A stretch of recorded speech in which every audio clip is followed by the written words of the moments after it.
I'm glad you could join us today, and this will be a continuing service that I'll be providing over the indefinite future, just as a moment of reflection and connection for all of us. And I'll be reading from different inspirational readings so that you can just take a break in your midday and enjoy what comes from different authors to kind of work us through this time. I want to give a shout out to my friend Dr. Alan Stevenson. He and I we went through junior high and high school together back a long time ago. And he turned me on to this particular theologian, Father Richard Rohr, from the Center for Action and Contemplation in New Mexico. And I love these readings. I receive them every day.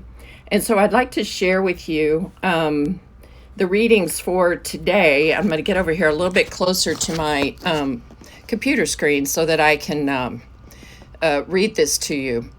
Today's reading for Thursday, June 25th, 2020, is called An Infinite Web. So I just invite you to relax and listen and reflect upon these words, and I'll end this with a short prayer.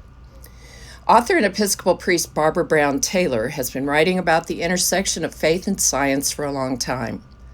In this essay, written over 20 years ago, she was already exploring a new cosmology, one that honored her deep understanding of both God and the workings of the universe. She has the courage and conviction to ask hard questions and wrestle with them alongside us. Her insight into God's unifying and enlivening presence has much in common with the mystics. As Franciscan theologian Bonaventure described, God is one whose center is everywhere and whose circumference is nowhere. So this is her essay. In Sunday school, I learned to think of God as a very old, white-bearded man on a throne who stood above creation and occasionally stirred it with a stick. When I am dreaming quantum dreams, what I see is an infinite web of relationship flung across the vastness of space like a luminous net. It is made of energy, not thread. As I look, I can see light moving through it as a pulse moves through veins. What I see, quote, out there, is no different from what I feel inside. There is a living hum that might be coming from my neurons, but might just as well be coming from the furnace of the stars. I love that sentence. When I look up at them, there is a small commotion in my bones as the ashes of dead stars that house my marrow rise up like metal filings toward the magnet of their living kin. Where am I in this picture? I am all over the place. I am up there, down here, inside my skin, and out. I am large compared to a virus and small compared to the sun, with a life that is permeable to them both. Am I alone? How could I ever be alone? I am part of a web that is pure relationship, with energy available to me that has been around since the universe was born. Where is God in this picture? God is all over the place. God is up there, down here, inside my skin, and out.